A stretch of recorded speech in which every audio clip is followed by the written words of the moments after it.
नाज़रीन किराम अस्सलामु अलैकुम रहमतुल्लाहि व बरकातुहू। नाज़रीन किराम इस वक्त हम चासाखंड पे मौजूद है और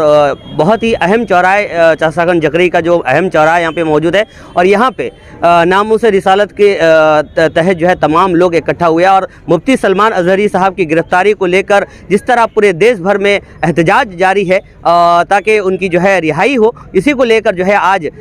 मतलब यहाँ पे देखने को मिला कि तमाम लोग इकट्ठा थे। मुफ्ती हैदर साहब किबला की सरपरस्ती पे तमाम लोग इकट्ठा होकर मुफ्ती सलमान अज़हरी साहब की किस तरह रिहाई हो उसके लिए जो है आवाज़ बुलंद किए और बाकायदा तौर पे जो है यहाँ पे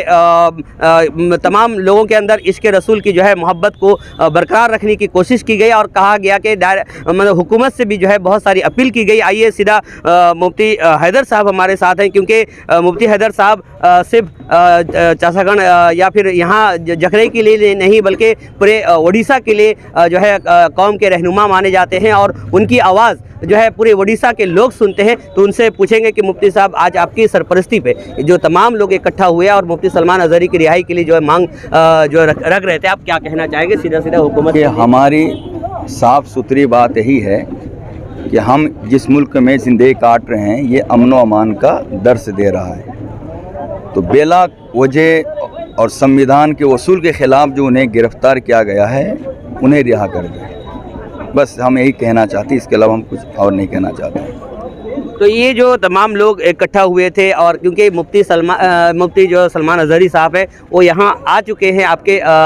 मदरसा में। नाज़रीन मैं आपको बता दूं कि मदरसा अबू बकर सिद्दीक़ में जो है मुफ्ती सलमान अज़हरी साहब यहाँ ओडिशा में जब आए थे, पहली बार ओडिशा जब आए थे तो यहीं जखरई आए थे और मुफ्ती हैदर साहब के दावत में यहाँ तशरीफ़ लाए थे। तो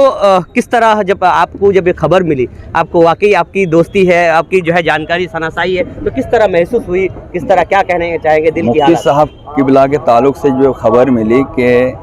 उन्हें गिरफ़्तार किया गया है तो वाकई पांव तले से ज़मीन निकल गई कि हमारे मुल्क के कानून का खून क्या गया। हमारे मुल्क का जो कानून है उस कानून के एतबार से उनकी गिरफ़्तारी वाकई काबिल मुज़म्मत है। कोई उनके ख़िलाफ़ ना वारंट है ना उनकी कोई गलती है, बेलावजा उन्हें गिरफ़्तार किया गया। सुनकर बहुत दुख हुआ, हमें गम का लहर दौड़ गया, मेरे पूरे गांव वाले आपदीदा हो गए। तो नाज़रीन आप सुन रहे थे मुफ्ती साहब को किस तरह कह रहे थे कि जब गिरफ़्तारी की जो है खबर सुनने को मिला तो ये पूरा जखरी हो या चासाखंड या फिर मुफ्ती साहब के तमाम चाहने वाले के जो है एक तरह से गमगीन हो गया। सबसे बड़ी बात मुफ्ती साहब, जिस तरह हमें पता चला कि आप लोग मेमोरेंडम जो है कलेक्टर को कल देने वाले हैं, तो ये कलेक्टर को जो मेमोरेंडम देंगे किसके नाम रहेगा मेमोरेंडम? देखिए, कलेक्टर को जो हम मेमोरेंडम देंगे वो CM के नाम और सदर जमहूरिया के नाम और PM के नाम वो हमारा मेमोरेंडम रहेगा। मैंने उसमें सिर्फ मांग रहेगी कि मांग हमारी सिर पे यही रहेगी कि आप कानून का पासो लिहाज करें और इन्हें रिहा करें। बहुत बड़ी बात है, मुफ्ती हैदर साहब की सरपरस्ती पे आज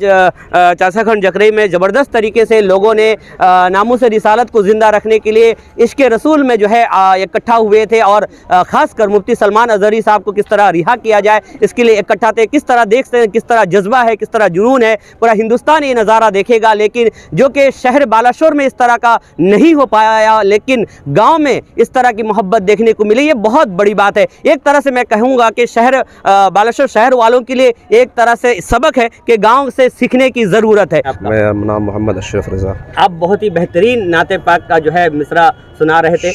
तो क्या कहना चाहेंगे दो लफ्ज़ों में कि ये जो चल रहा है देश में और ख़ासकर एक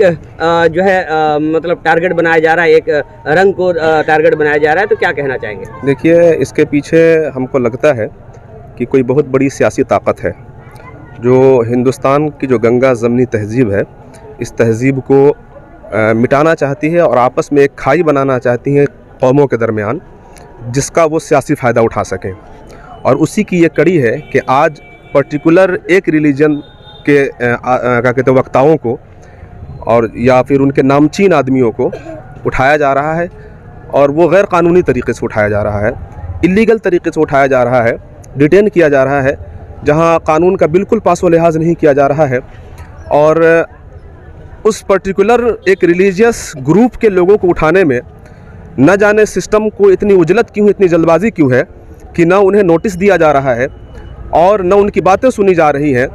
और सेम केस में दो दो जगह से बेल हो जाने के बावजूद भी तीसरी जगह, चौथी जगह, पांचवी जगह केस कर दिया जा रहा है।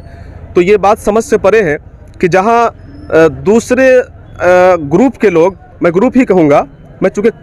इस हवाले से बात यह है कि हिंदुस्तान के अंदर तोड़ा मरोड़ा बहुत जाता है बातों को, लिहाजा मैं धर्म नहीं कहूँगा, दूसरे ग्रुप के लोग अगर खुलेआम मारने काटने की धमकी दे रहे हैं, आप अगर मैं चाहूँ तो उंगलियों पर नाम गिना सकता हूँ कि मुसलमानों को काटने की बात हो रही है, बोलते हैं कि मस्जिदों को छोड़ दो वरना कितने काटे जाओगे पता नहीं चलेगा। ये स्टेटमेंट है कर्नाटका के बीजेपी के बहुत बड़े लीडर ईश्वरप्पा का।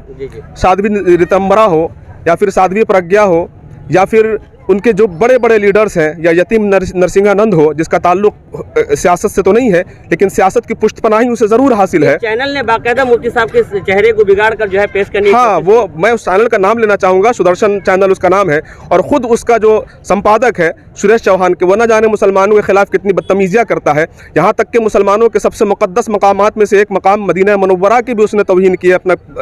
टीवी चैनल पर गुंबद लगाकर। तो उसके ख़िलाफ़ हुकूमत कोई एक्शन नहीं लेती है, स्वतः भी संज्ञान नहीं लेती है, और यहाँ तक कि अगर मुसलमान उसके खिलाफ, उसके अगेंस्ट में जाकर FIR दर्ज कराते हैं, उस पर भी कोई सुनवाई नहीं होती है। लेकिन पर्टिकुलर एक समाज के लोगों को उठाकर यहाँ पता नहीं क्या मैसेज देने की कोशिश कर रही है। हमको लग रहा है कि इसके पीछे बहुत बड़ा सियासी खेल है। साफ हो ढंग से, मैं नहीं बल्कि पूरा हिंदुस्तान चाहता है कि इसके खिलाफ जो इंसाफ पसंद लोग हैं, चाहे वो किसी कम्युनिटी के हों, किसी धर्म के हों, किसी मज़हब के हों, किसी समाज के हों, हर वो लोग चाहते हैं कि इंसाफ हो जो इंसाफ पसंद लोग हैं। और जो लोग इस मुल्क के अमन व अमान को बिगाड़ना चाहते हैं, वो ज़रूर चाहेंगे कि इसको और लंबा खींचा जाए ताकि मुसलमानों के अंदर गम व गुस्सा बढ़े, और जिसमें वो तशद्दुद करना शुरू कर दे या वो फिर उस पर कुछ रिएक्ट करें, और उस